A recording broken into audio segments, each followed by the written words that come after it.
మకర రాశి.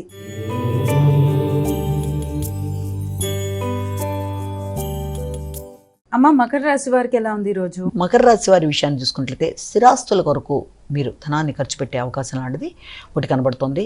వ్యక్తుల యొక్క సహకారం అనుకూలంగా ఉంటుంది, కానీ కుటుంబ వాతావరణం కొంత ఘర్షణాత్మకంగా ఉండడం, కుటుంబ సభ్యులతో మీరు నిర్ణయాలు తీసుకునేటప్పుడు కానీ, నూతన నిర్ణయాల్ని అమలుపరచడానికి మీరు తీసుకునే విధానంలో కానీ, భాగస్వామి వ్యవహారాలు, జీవిత భాగస్వామి, వ్యాపార ఒప్పందాలు మొదలైన విషయాల్లో తగిన విధంగా మీరు ఘర్షణలు రాకుండా ముందుకు వెళ్ళినట్లయితే అనుకూలతలు అనేవి ఏర్పడతాయి. అంతేకాకుండా స్థిరాస్తుల విషయంలో కానీ, వాహనాల విషయంలో కానీ, వాహనాలు నడిపేటప్పుడు కానీ తగిన విధంగా జాగ్రత్తలు తీసుకుంటూ ముందుకు వెళ్ళినట్లయితే మంచి ఫలితాలు ఏర్పడే అవకాశాలు అనేది కనబడుతుంది.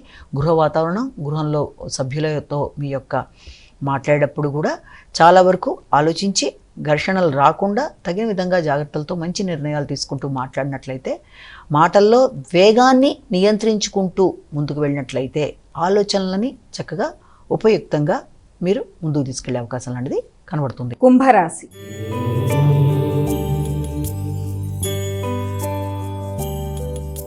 అమ్మ, కుంభరాశి వారికి ఎలా ఉంది? కుంభరాశి వారికి వ్యక్తుల యొక్క సహకారం బాగుంటుంది, అలాగే ఆకస్మికమైన అవకాశాలు లభ్యమవుతాయి.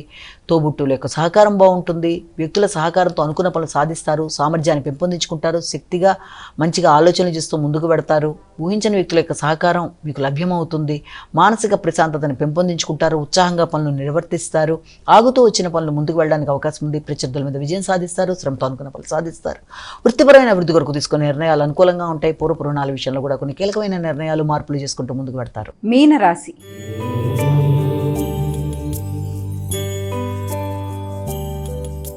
అమ్మ, మీనరాశి వారికి ఎలా ఉంది ఈరోజు? మీనరాశి వాళ్ళకి ఆర్థిక సంబంధమైన విషయాల మీద అధిక శాతం దృష్టి కేటాయిస్తూ ముందుకు పెడతారు. ఆర్థిక సంబంధమైన విషయాల్లో నూతన నిర్ణయాలు తీసుకోవడానికి అవకాశం అనేది ఉంది, కానీ నూతన నిర్ణయాలతో పాటు మాటల వల్ల అపార్థాలకి అవకాశం ఇవ్వకుండా తగిన జాగ్రత్తలతో మీరు ముందుకు వెళ్ళినట్లయితే అనుకూలమైన అవకాశాలు లాంటివి లభ్యమవుతాయి.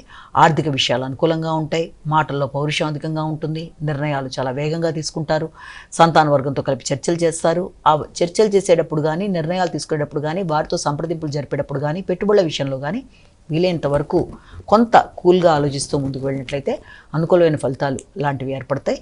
మాటల వల్ల ఘర్షణలు రాకుండా తగిన విధంగా జాగ్రత్తలు తీసుకుంటూ ఆర్థిక విషయాల్లో ఒప్పందాల విషయాలు కావచ్చు, ఆర్థిక విషయాల్లో తీసుకునే నిర్ణయాలు కావచ్చు, కుటుంబ సభ్యులతో మీ వ్యవహార శైలి కానీ, మాటలు కానీ అన్ని విషయాల్లో కూడా చాలా ఆలోచనతో మీరు ముందుకు వెళ్ళినట్లయితే మంచి ఫలితాలు ఏర్పడే అవకాశం అనేది, మీరు తీసుకునే నిర్ణయాలకు అనుకూలంగా మీరు ముందుకు వెళ్ళడానికి అవకాశం అనేది ఏర్పడే పరిస్థితులు లాంటివి గోచరిస్తున్నాయి.